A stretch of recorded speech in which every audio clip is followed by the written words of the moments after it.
Hello, my name is Kai, and I am a bit of a rambler. I like to travel, learn, and tell stories, and today I want to share some pertinent information about looking for an ESL job, teaching English as a second language, because I talk about it all the time. It's the easiest way for a native English speaker to get out of financial debt, start traveling, have so much free time. And I haven't mentioned yet how to get the job, what you should be looking for, what eligibility you need, all that kind of stuff. So I'm going to go over that today. Eligibility. Good place to start. Language level. Native speakers are preferred, not required. So if you're a native speaker, you have the job. If you are a fluent speaker in English and it's your second tongue, you're good. And if you have a little bit of an accent, like really slight, you're still good. Degree. An associate's degree or a bachelor's degree are fine. If you don't have one, you can still get a job in the countries with a higher demand and a less discerning industry, like China. So you don't really need a degree. If you have a degree, good. It helps. Your age, they generally take anyone up to like 60, and if you're a young-looking 60, you can be a teacher as well. They will hire male teachers and are even more enthusiastic about female teachers because there are less female teachers. And then there is the certificates. So you can get different ESL certificates, and I strongly recommend teaching English as a foreign language or TEFL to EFL because it's very easy to get. It does provide some good information. It's fast. You can get it in a weekend if you completely dedicate yourself to that. You can take it online, and it lasts for your entire lifetime. I still have my TEFL certificate that I got. And I mentioned the TEFL certificate last in terms of eligibility because if you have a TEFL certificate, degree, age, and gender become a lot less important, and all other qualifications, whether you're in the country or not, how much experience you have, every other guideline of eligibility become less important if you have an internationally accredited TEFL certificate. So if you do decide to get the TEFL certificate, which I recommend, TEFL Full Circle has constant Groupon sales. You can get it as low as $30. Dedicate as much time as you want to pursuing it. It's a few PDF tests, PDFs to read that have all the information for those tests in them.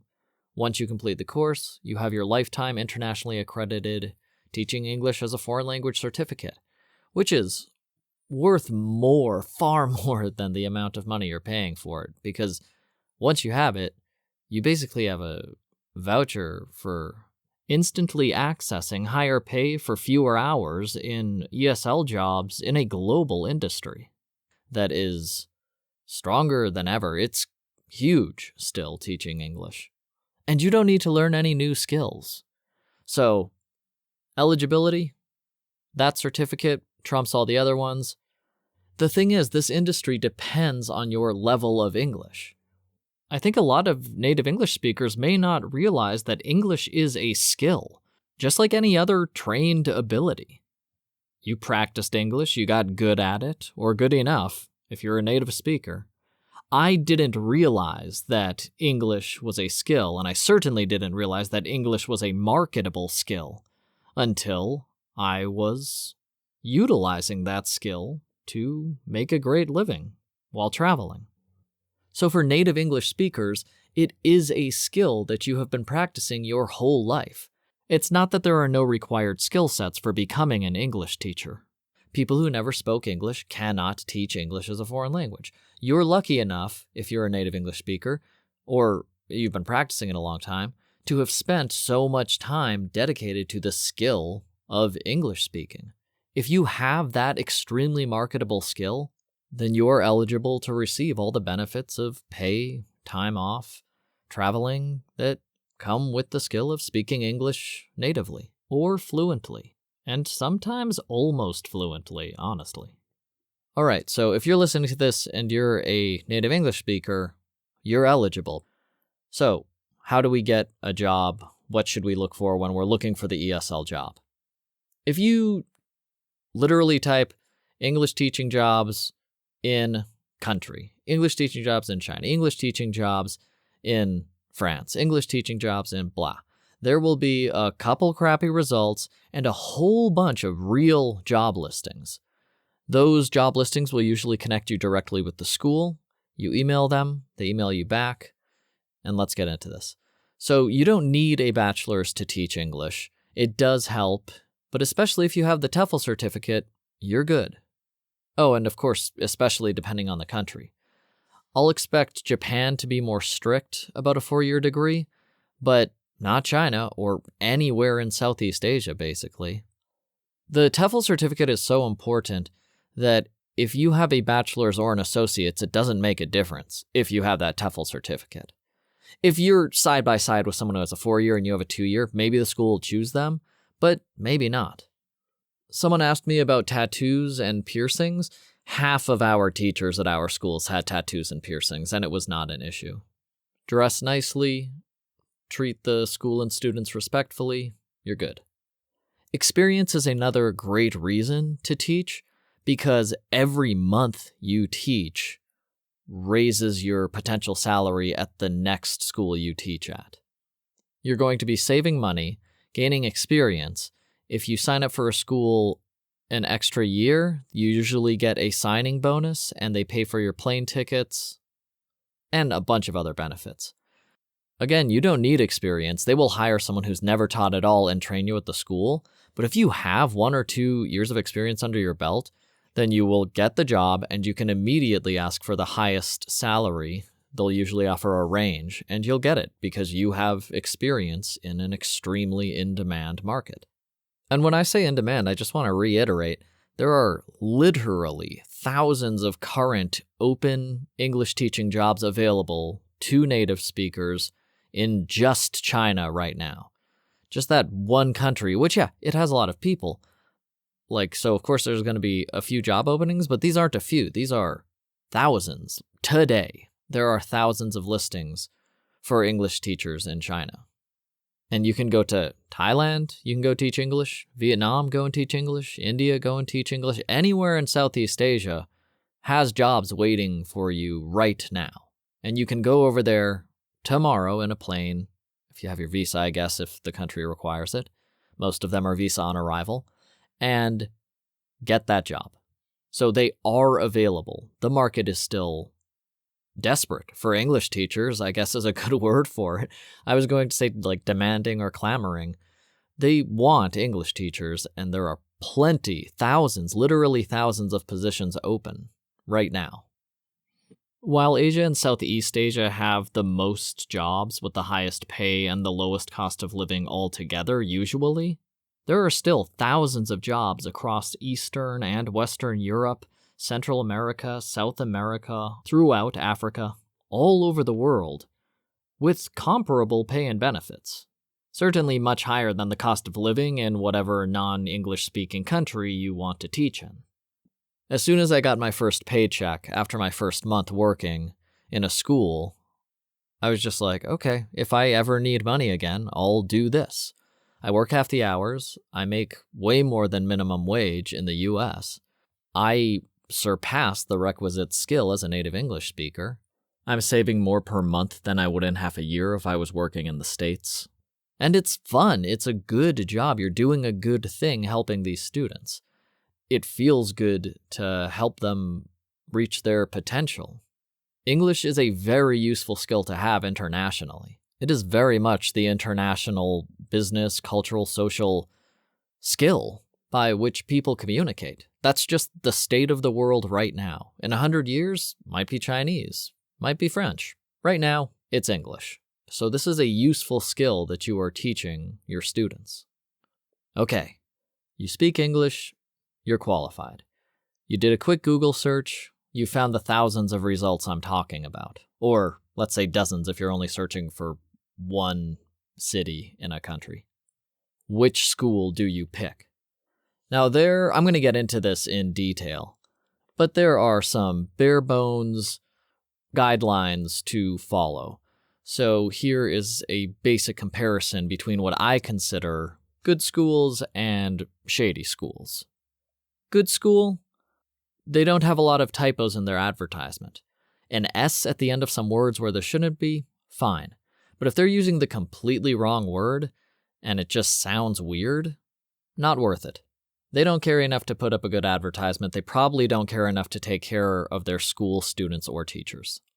A $2,500 USD monthly salary, if you're looking for normal pay, or in the event you're just looking to travel without spending money, and you have an impoverished country in mind that you really want to go to, you should still expect $1,500 USD monthly, which I know sounds low, but many of these Southeast Asian countries will be less than $500 a month in cost of living, like everything, entertainment, food, your apartment, all utility, everything. So you'll still be saving $1,000 US a month. And that is just about the minimum $1,500 US that you should be accepting in pretty much any country. There's a couple that offer 1,000 USD jobs. If you really want to go to that country and you want that specific job, you can take it. You'll still have enough money. You'll still be saving a few hundred a month. But China is basically starting at $2,500 a month now, plus extra benefits like housing and reimbursement and flight tickets. So if you have no college degree, if you have no TEFL certificate, if you have zero experience, then I would say you can accept $1,500 per month. If you specifically want to live in one of the countries that offer a lower pay, because they will generally also have an accompanying lower cost of living.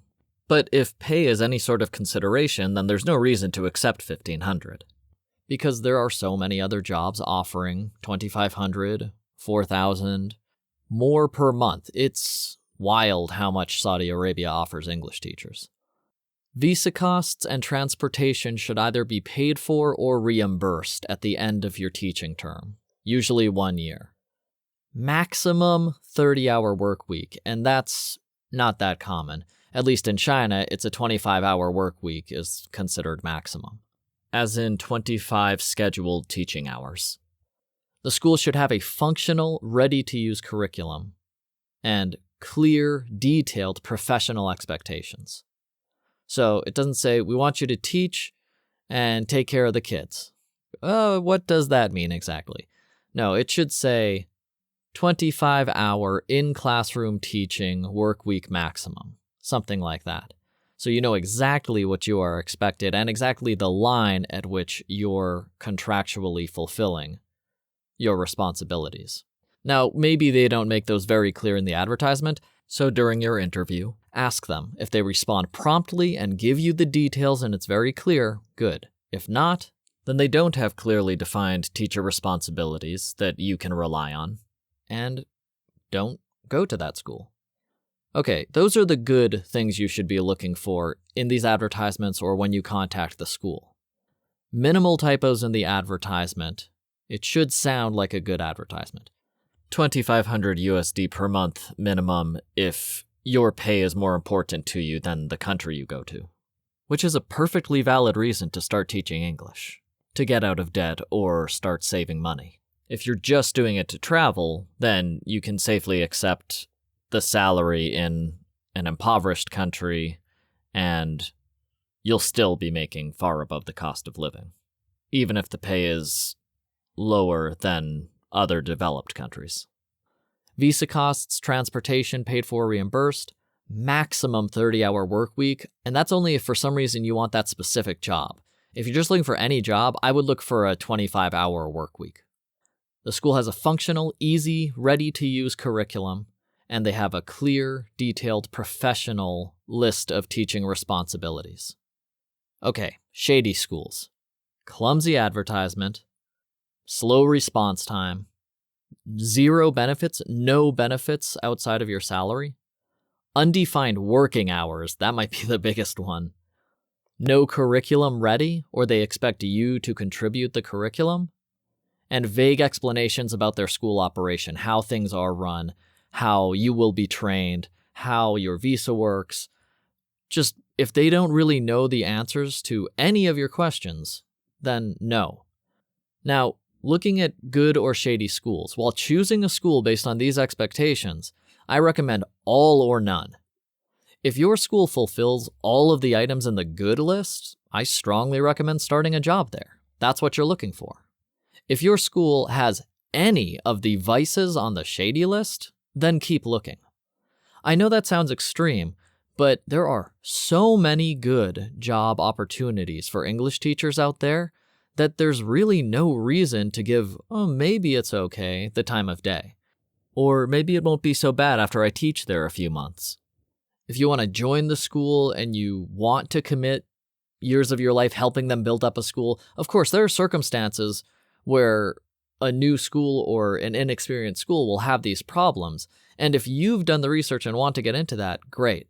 But for most people who just are trying to earn money or just want to start a safe, fulfilling career, a satisfying teaching job, just do all or none. If they have all that good stuff I said, great, that's what you want.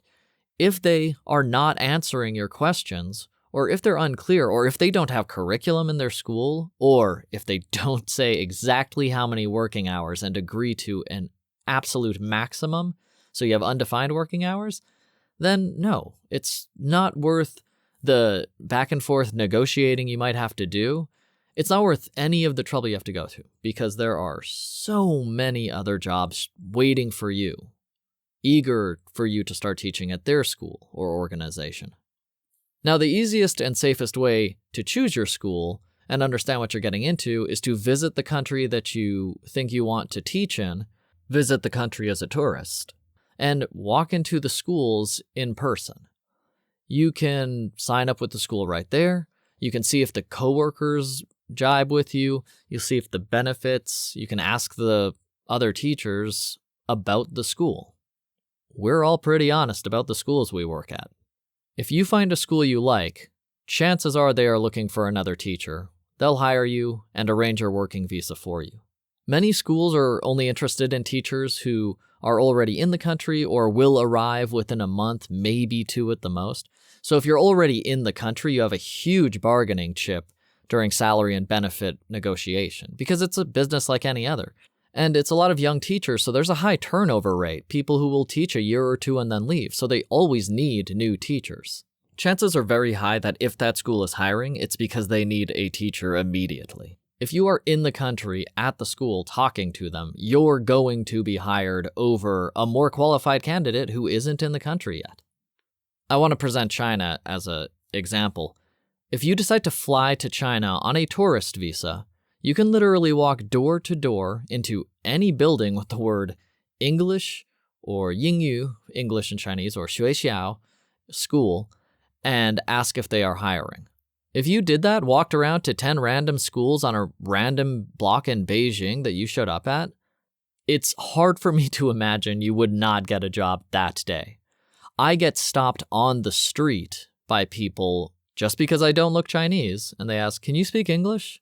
We have the school over here." And then they give me their business card. That's regular, and I could be eating at a table. It's very common to get job offers if you don't look Chinese and speak English. I want to mention this real quick. If you speak French or Spanish or other foreign languages, look for that language teaching if you don't speak English and someone's translating this for you. They also have foreign language teachers. So if your English is not that great, but you're listening to this and you're like, Spanish is my first language. They don't have thousands of openings, but they do have dozens of openings for Spanish teachers. We had one in my school and we only had 150 students. So it's not just English. I'm talking about English because it's the most in-demand language. But you can check for jobs teaching your native language, and there are jobs available for most major languages. So this will make it very tempting for you to take the first job you're offered, because none of the offers are going to be terrible, and you'll probably be used to the job application process of the Western world, where anything less than a master's degree is as valuable as toilet paper. That might even be PhD now. I don't know. I know master's students who regret staying in school. But that's what I'm used to. Bachelor's people basically like shrugging and say, so what? Instead, you speak English natively, especially if you have that TOEFL certificate, they want you. They want you at their school, and a lot of different schools want. So you can just grab the first job that sounds good to you. It's not even a bad idea as long as you know exactly what you're looking for, and they have provided clear details on the benefits and salary you get. But if you have a couple days, look around. Listen to a few offers first. I would say even with no experience teaching, no certificate, and no degree, you should expect about $2,000 USD if you are applying in a country like China, in addition to all visa costs and travel costs to and from your home country. Contracts are usually 6 months to a year. You can negotiate that. They can include housing or not, maybe $200, so they'll pay for like half of your housing each month. It really depends on where you're signing up for. But that's what I'm saying. If you look around, you'll very quickly see that you have a range of options to choose from. Maybe some of them want you to stay in the office for office hours, where you just sit in the school between teaching, and they'll give you a housing allowance. But the guys who just say, come in for 2 hours and then leave, they won't give you a housing allowance. So how much is your time worth to you? So it's worth looking at multiple offers. And if you apply for multiple schools, you will receive multiple offers. A school willing to provide you with a work visa, that's a pretty big stamp of approval for me. You should look at them, because if they're upfront saying, yes, we will arrange your visa for you, it is kind of a pain in the butt for a business to do that for someone. So it means they're committed to the school. They're trying to make things work. So that will generally extend to all other parts of the school. If you have some demand, you want to start at a higher pay, they will probably accommodate you more than a school who wants you to figure out your own visa. Everything will be much more convenient. And if you have a valid visa, obviously you don't have to do visa runs, and all of this problems that could come up if you don't have a visa. There's so many jobs. Find the one offering to help you get your work visa. As far as teaching materials are concerned, all of the curriculum and teaching materials you will be using in your school should be provided by the school and instantly available and ready to use. There are so many new English schools starting up all the time, and they start without curriculum sometimes. Sometimes people start fake schools, collect a few thousand in tuition, and then literally run out of town, like leave the town. So if you're going to be fired, it's likely there will be no warning, and that the fateful day will occur the day before you should be paid for a month of work. Parents might organize a campaign because they just have a personal problem with someone who started the school. Anything can happen with the school. So again, it's a good reason to just go for the school that is on its face, very clear, very direct, very prompt with their answers. There are other teachers that have been working there for a while. What you see is what you get kind of thing. Go with all of the things in the good section, and if there's anything on the shady section, bear in mind that that translates to your job at the school, how you are being paid and receiving benefits from the school, how you'll be treated, and how your concerns will be addressed at the school. If they can't give you clear answers about the curriculum, they probably also won't give you clear answers about any of your other concerns. If they're not really concerned about a scheduling error that gives you extra hours you didn't agree to work, they're probably not going to be very concerned about paying you on time either. On the other hand, if there are teachers who have been there for a couple of years and they're like, yeah, they've always paid me on time, that's a pretty good endorsement. Versus, oh yeah, you're new also, and there's 5 new teachers working at this place. It's not a hostel. Like, they shouldn't be turning over all of their teachers at the same time. So find out exactly what is going on. If they want you to create the curriculum, something is wrong with that school. Something's not going correctly at the school. Unless you were hired specifically to create curriculum, then you shouldn't be creating curriculum for the school. If you are hired as a teacher, that is your job, being in the classroom, teaching English to the students. Nothing more and nothing less. A lot of schools will ask their teachers, oh, can you also do this? Just say no, because that's not what you signed up for. if you're very clear when you are getting hired, and especially if you have a contract that lists your job responsibilities, every time they ask you for something else, say, no, this is my job. These are my job things. Obviously, if it's a small thing, hand me the book. Yes, sure. But if they're putting extra job responsibilities that you did not agree to when you signed up for the school, then don't do them. They aren't going to push because they know you can get a job anywhere else. They'll try to get you to do more work. If you're going to give them free work, they will take it because, of course, they want work done. In any situation, in any country, if you offer someone free work, or if you agree to give someone free work when they ask for it, they will take it. And that's great for the school or company you're working at. But it's not great for you, and there's no reason you should be giving away your time and work for free. If they want to add extra job responsibilities, ask for extra pay, or just refuse to do the extra job responsibilities that aren't in your contract. Or in a less formal teaching setting, whatever responsibilities were not in your initial agreement. And like I said, it should be 25 hours a week that you are teaching English in the classroom. That doesn't include the 10-minute breaks every class that there will be, and that doesn't include the 15-minute prep time that there will be. So it should be 45-minute sessions of actual teaching with 15 minutes of prep time and a 10-minute break in the middle. So if you're teaching 6 hours, you're actually teaching 3.5 hours if you add in all those break times that are inherent and should be there. You should expect to work 4 to 8 hours each day on Saturday and Sunday, and then 4 to 8 hours over the rest of the week. So if you have a really busy school, they'll need teachers Saturday and Sunday when the kids are out of regular classes, and you might work 8 hours that day, but really that's only about 5 hours in total, with all those breaks I just mentioned, and then another 8 hours, 5 hours actual teaching on Sunday, and then Monday through Friday, you might work 1 hour a day, or at the busiest school I can think of, 2 hours a day. Or 4 hours on Tuesday, 4 hours on Thursday. Something like that.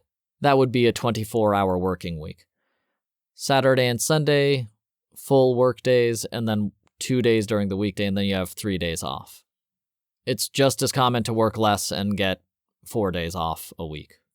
That's another thing you can see. If you want to work short term, if you only want to work 10 hours a week or 20 hours a week, schools need different hours from their teachers. So you can find one that only needs you a couple days a week if you just want to do that. You'll still earn enough money to stay there. If the traveling is more important than saving money, then you can just work 10 hours a week, couple days a week, and spend the rest of your time traveling and having a good time. As for the mechanics of your stay, like how everything will work while you're in the country you're teaching in, ask as many specific questions as you have during the wrap-up of your interview. It can be your first interview with the school. Have a list of questions prepared, take it from this podcast, and just ask all of those good things about the school. Do you offer benefits? What is your pay range? Do you offer flight reimbursements? Will you help me get my work visa? Do you have a provided curriculum that teachers can use? Can I speak to one of the current teachers at your school? Ask everything you can to make sure you feel comfortable with the school that you're signing up to teach at. Write down everything that they answer you. You can ask them again in a follow-up interview and see if they give you the same answers. Be very confident and be very specific in what you're looking for, both as benefits and what you're looking for the school to provide. If you're looking for housing, tell them you are looking for a school with housing. If they don't have it, then you can go to the next one. And if they're vague about it, then that should be a red flag. But as long as your interviewer seems honest, provides you with definite answers and figures concerning your pay, benefits, visa process, curriculum, housing, you don't really have anything to worry about. If they're telling you directly and flatly, this is what you get. These are the terms of our work contract. Things are looking good. That should be a safe school. It's when you start getting vague answers or your concerns are dismissed. Oh, you don't have to worry about that. We take care of that. Okay, how do you take care of that? How exactly do you help me get my work visa? How exactly is the curriculum provided? Which curriculum am I using? What are my teaching materials? Is there an assistant in the class? Oh, don't worry about it. Our kids are so good. Is there a teaching assistant in the class?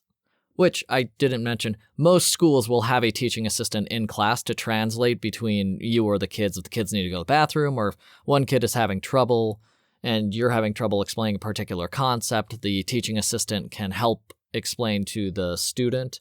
And if you need something, then you can tell to the English-speaking teaching assistant, and they can help you with whatever it is.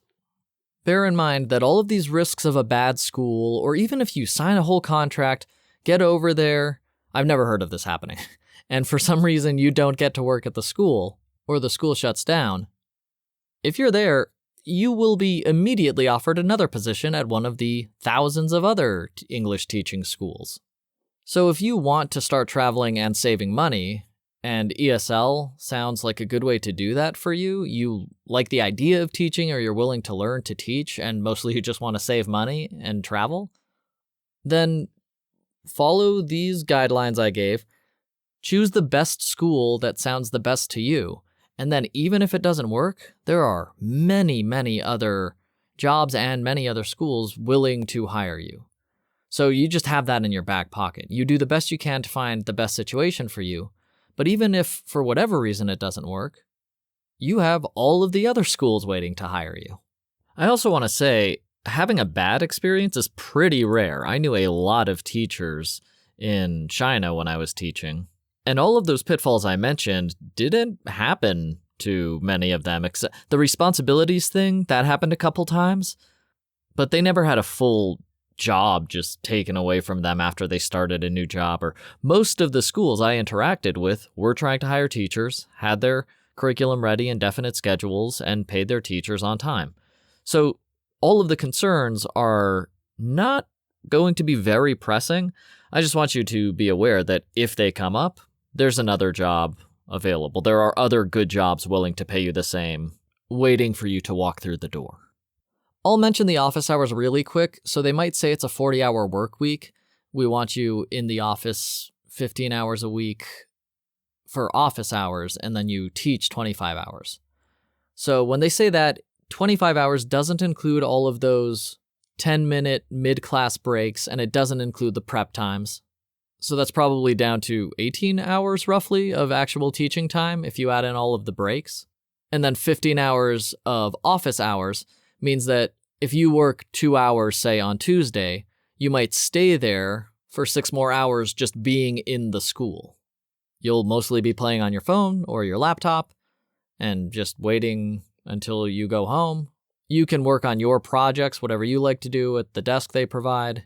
Office hours are kind of normal, but they are not teaching hours. They are simply being in the office for some set amount of time. And it can be for any number of reasons. They might just want foreigners in the school because that looks good. They have foreign people teaching English. Look, there's one right there.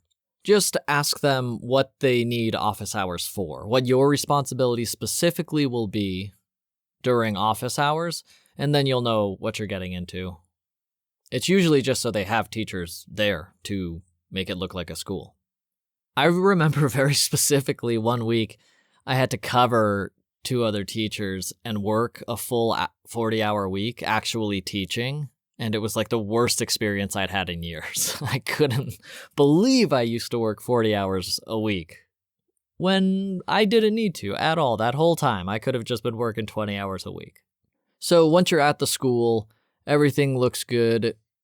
You start to teach, and then you get there and you're like, wait, how do I teach? I have a whole episode about a day in the life, and it provides a sample schedule and explains minute by minute what it'll look like to teach one period of English. So go check out A Day in the Life. This episode is just about finding the ESL job and what you should look for in a prospective school. And that's what you're looking for. Schools that are very clear and direct, schools that have the pay and benefits you're looking for, schools that offer training, which will mostly consist of you sitting in on a few English classes to get how the English class works if you've never done it before, or even if you have, it's just easy to see how a class goes at that school. You can sit in on a class or two, and you start your job. Which, to briefly outline, let's say you have an hour of class, scheduled class. That should be 15 minutes of prep time, so down to 45 minutes, and then 5 sections. 11 minutes of introduction and textbook, 11 minutes of activity or questioning each other. How are you? I'm fine, thank you. 11 minutes of break, 11 minutes of textbook, 11 minutes activity or questions. Class is over. So look for a good school that seems like it fits with you. Enjoy it. Sign up for 6 months at first. See if you like what you're doing. You will definitely like the savings you have after a few months. If there's anything else you'd like to know, let me know at bitofarambler@gmail.com or all the socials, and I will add it to this podcast because I want this to be a comprehensive guide about searching for an ESL job and what's good or bad, what you should be looking for that's good or bad, while reminding any prospective English teacher that the opportunities are there, the jobs are there, they have the skills as a native English speaker to do this job, and it's a fun, rewarding job. If you're thinking about it, I hope you go do it. I loved teaching for years. I really, really loved traveling, and I might go back to teaching at any time. Get my fix of that spiritually rewarding teach a student feeling. Have a great day, and I will talk to you on the next one.